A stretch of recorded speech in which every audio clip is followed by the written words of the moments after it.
अस्सलाम वालेकुम एवरीवन। आज का टॉपिक बहुत इम्पोर्टेंट है, सेल डिवीजन और सेल साइकिल। इस वीडियो में हम सिर्फ थ्योरी नहीं बल्कि हर स्टेज को डायग्राम, एमसीक्यूज और ट्रिक्स के ज़रिए कवर करेंगे ताकि कोई भी क्वेश्चन मिस ना हो। मोस्ट स्टूडेंट्स कंफ्यूज होते हैं माइटोसिस और मियोसिस में, so let's end that confusion there. Biochemistry के प्रीवियस पेपर्स में बार बार ये टॉपिक्स आए हैं, माइटोसिस, सेल साइकिल और मियोसिस से रिलेटेड। अगर आप ये वीडियो एंड तक देखेंगे तो आपको कंसेप्ट क्लियर हो जाएगा। So let's start with cell cycle. Cell cycle है क्या, इसमें कौन कौन से स्टेजेस हैं और हर एक स्टेज का क्या क्या फंक्शन है। इससे रिलेटेड क्वेश्चंस आ सकते हैं। समझते हैं सेल साइकिल को। सेल डिवीजन से पहले एक कंप्लीट साइकिल होता है जिसे सेल साइकिल कहते हैं। इस साइकिल के 4 मेन फेजेस होते हैं, G1 phase, S phase, G2 phase और M फेज। G1 फेज को फर्स्ट गैप फेज भी कहते हैं, ठीक है। S फेज को सिंथेसिस फेज, G2 फेज को second gap phase, M phase को माइटोसिस फेज कहते हैं। अब G1 फेज में क्या होता है कि यहाँ पे सेल ग्रो करता है, सेल का साइज इंक्रीज होता है और रिक्वायर्ड प्रोटीन्स बनाता है जो सेल डिवीजन के लिए फर्दर रिक्वायर्ड होते हैं।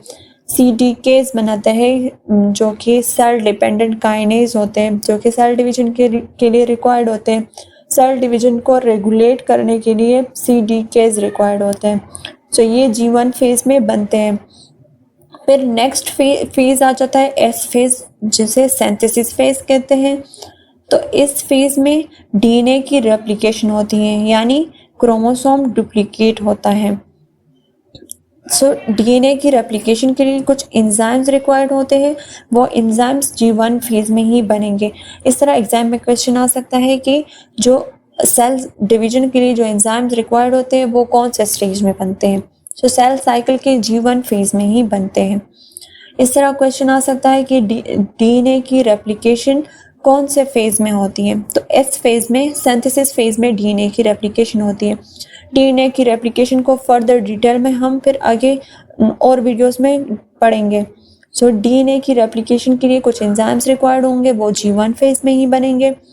नेक्स्ट फेज आ जाता है G2 फेज जिसे हम सेकंड गैप फेज भी कहते हैं और इसे कहते हैं फाइनल प्रिपरेशन स्टेज। और इसमें एंजाइम्स और प्रोटीन्स तो ऑलरेडी बन चुके हैं, तो इसमें सेल चेक करता है कि सारे एंजाइम्स और प्रोटीन्स इसको जो फर्दर प्रोसेस के लिए रिक्वायर्ड होंगे वो प्रेजेंट है। फिर ये जो फर्दर प्रोसेस के लिए से एनर्जी रिक्वायर्ड होंगी वो सेल कंज्यूम करेगा। सेल जो है एनर्जी को एब्जॉर्ब करने की कोशिश करेगा जो फर्दर इसको रिक्वायर्ड होंगी for further processing.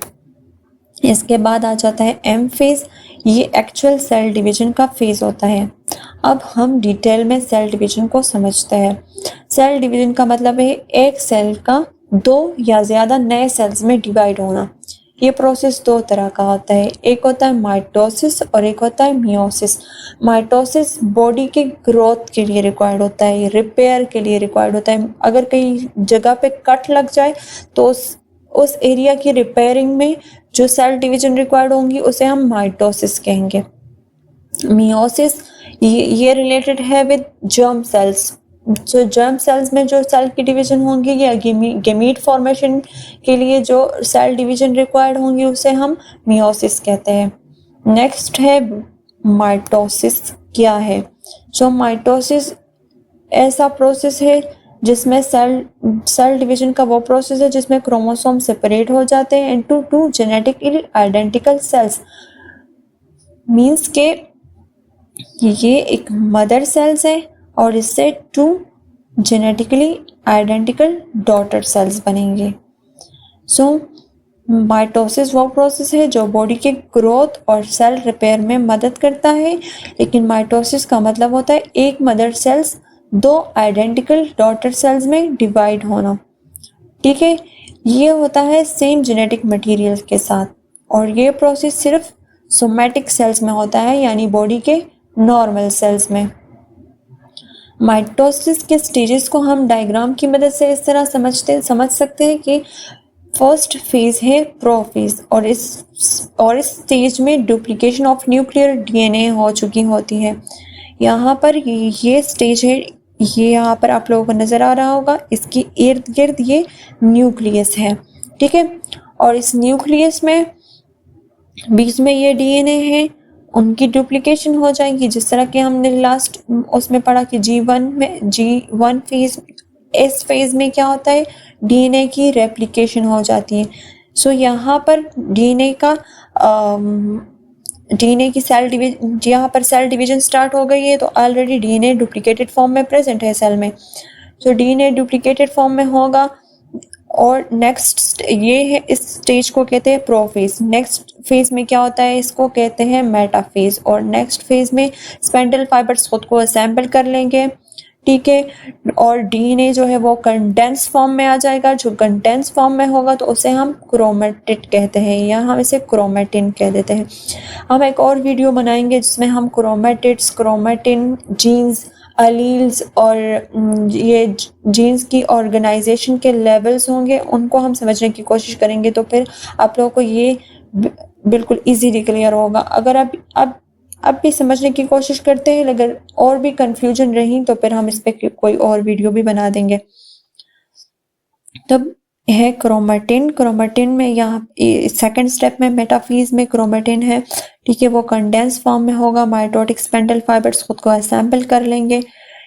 Next phase में क्या होगा कि क्रोमोसोम जो है वो बीच में से खुद को अलाइन कर लेंगे और स्पेंडल फाइबर्स इसके इर्द गिर्द आके अटैच हो जाएंगे। स्पेंडल फाइबर्स इसको डिफरेंट पोल्स की तरफ अट्रैक्ट करेंगे। एक पोल की तरफ अट्रैक्ट होगा, दूसरा पेयर दूसरे पोल की तरफ अट्रैक्ट होगा। सो अपोजिट पोल्स की तरफ दूसरे क्रोमेटिड्स अट्रैक्ट होंगे और वो एक दूसरे से सेपरेट हो जाएंगे। इस फेज को हम कहते हैं एनाफेज। एनाफेज में क्या होता है कि स्पेंडल फाइबर्स क्रोमेटिड्स को सेपरेट करके अपोजिट पोल्स की तरफ खींच लेते हैं। डायग्राम में क्लियरली क्रोमेटिड्स सेपरेट होते नजर आ रहे हैं। नेक्स्ट है टीलोफेज। और टीलोफेज में क्या होता है, अपोजिट पोल्स पर पहुंचकर क्रोमोसोम्स रिलैक्स हो जाते हैं और हर एक पोल पर नया न्यूक्लियर एनवेलप फॉर्म होता है। ये न्यूक्लियस की दोबारा फॉर्मेशन शो करता है। सो एग्जाम में क्वेश्चन पूछा जा सकता है कि कौन से स्टेज में न्यूक्लियस दोबारा फॉर्म होना स्टार्ट हो जाता है, तो नेक्स्ट टीलोफेज में दोबारा न्यूक्लियस की फॉर्मेशन स्टार्ट हो जाती है।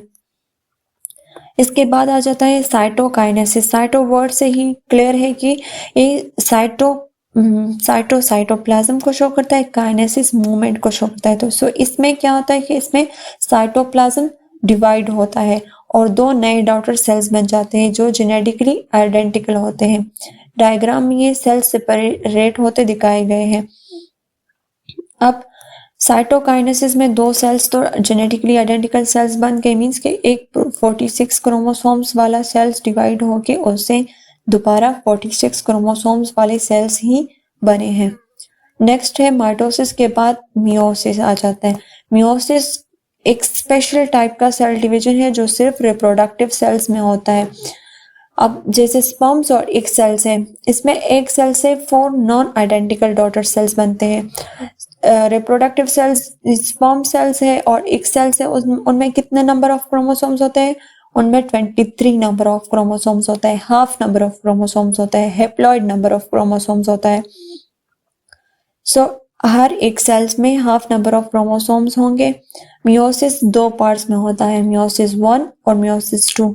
मियोसिस 1 में होमोलॉगस क्रोमोसोम सेपरेट होते हैं, मियोसिस 2 में सिस्टर क्रोमेटिड सेपरेट होते हैं, जिस तरह के माइटोसिस में हुए हैं। सो ये जेनेटिक वेरिएशन इंट्रोड्यूस करता है जो एवोल्यूशन के लिए जरूरी है। एग्जाम में क्वेश्चन पूछा जा सकता है कि in which stage are sister chromatid separated. So कौन से स्टेज में सिस्टर क्रोमेटिड सेपरेट होंगे?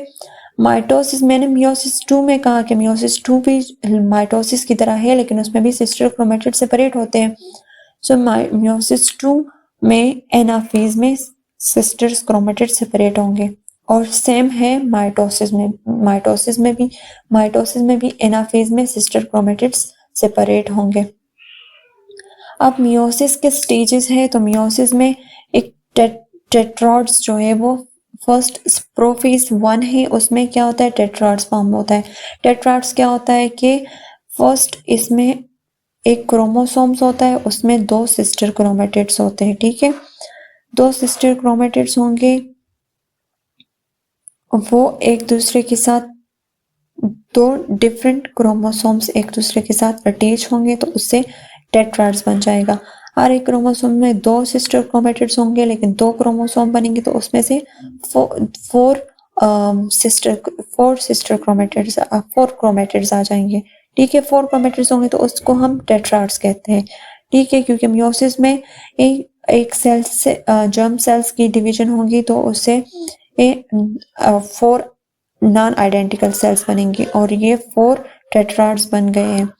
क्रोमेटिड्स एक दूसरे के साथ अलील्स के सेगमेंट्स एक्सचेंज करेंगे। अलील्स क्या है, अल्टरनेटिव फॉर्म ऑफ जीन है। सो क्रोमेटिड्स एक दूसरे के साथ अलील्स के सेगमेंट्स एक्सचेंज करेंगे, जिससे डिफरेंट जीन्स की कॉम्बिनेशन बन जाएंगी।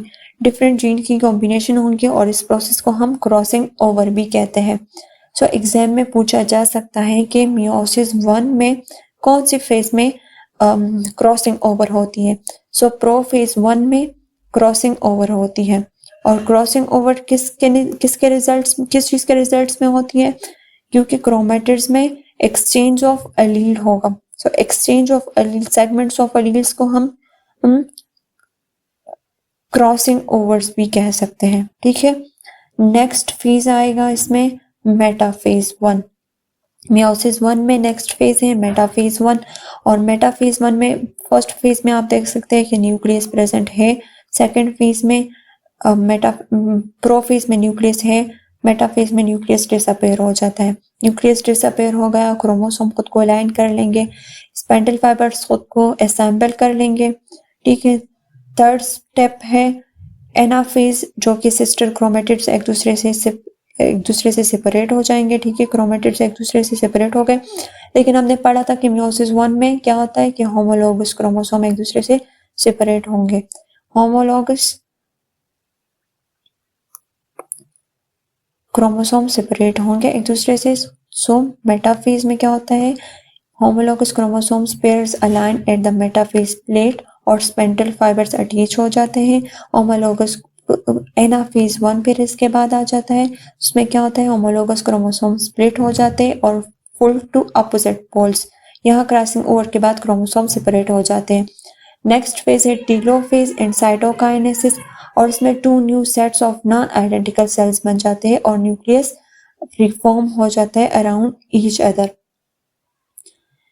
यहाँ पे नेक्स्ट आ जाता है मियोसिस 2। मियोसिस 2 हमने कहा कि ये माइटोसिस की तरह ही है, देखिए, लेकिन माइटोसिस में ये एंड में दो सेल्स जो बनते हैं वो डिप्लॉयड नंबर ऑफ क्रोमोसोम्स इसमें होता है, इसमें हैप्लॉयड नंबर ऑफ क्रोमोसोम्स है।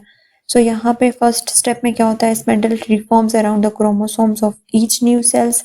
नेक्स्ट स्टेप में न्यूक्लियस डिसअपेयर हो जाता है, सिस्टर क्रोमेटिड्स एक सेपरेट हो जाएंगे और एक अलग अलग पोल की तरफ अट्रैक्ट हो जाएंगे, और इनके अराउंड जो है वो न्यूक्लियस फॉर्म हो जाएगा और इनके साइटोप्लाज्म सेपरेट हो जाएंगे। सो मियोसिस 2 रिजेम्बलेंस रखता है विद माइटोसिस।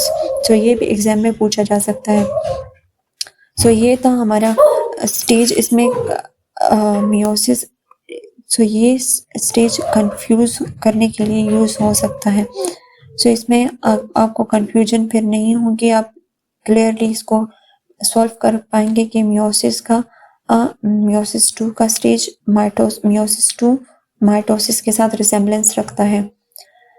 एसएसटी में इन दोनों प्रोसेस से मल्टीपल एंगल से सवाल किए जा सकते हैं। आपसे पूछा जा सकता है कि किस स्टेज में क्रोमोसोम सेपरेट होते हैं, माइटोसिस कौन सा प्रोसेस होता है, मियोसिस में वेरिएशन कैसे आती है। सो ये सारी चीज़ें आपको इस वीडियो में कंसेप्ट क्लियर हो चुका होगा। कंसेप्ट आपने क्लियर करना है, एमसीक्यूज पे आपने प्रैक्टिस करनी है, तभी आप कामयाब हो पाएंगे। सो ये था हमारा आज का टॉपिक, सेल डिवीजन का clear overview. Mitosis and meiosis दोनों का स्ट्रक्चर, फंक्शन और एग्जाम पॉइंट्स अब आपको क्लियर हो चुके होंगे। Don't forget to attempt the MCQs quiz. मैं उसका लिंक डिस्क्रिप्शन में डाल दूंगी या फिर कल मैं शेयर कर दूंगी आप लोगों के साथ, ग्रुप में शेयर हो जाएगा, ये व्हाट्सएप चैनल पे शेयर हो जाएगा। और सब्सक्राइब करें चैनल को, और अगर आपने व्हाट्सएप चैनल अभी तक ज्वाइन नहीं किया है तो ज्वाइन करें। अल्लाह हाफिज़, stay motivated and keep learning.